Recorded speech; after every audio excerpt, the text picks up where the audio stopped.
Hello everyone, this is Mama Teresa and welcome to my YouTube channel. So today's video is another part of our Dapitan city tour.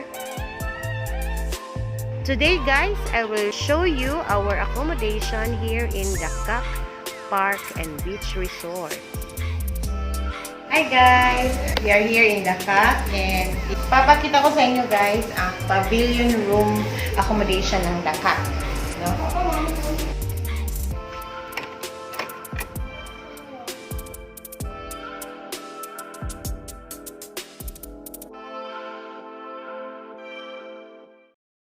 Okay guys, so this room is good for So this room is So this room guys is good for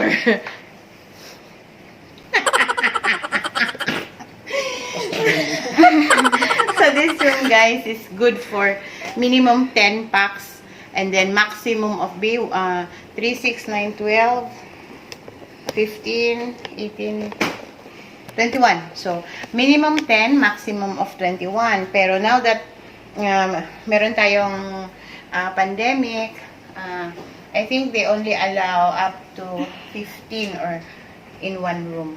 So yun. And this cost 1,800 pesos per person with breakfast.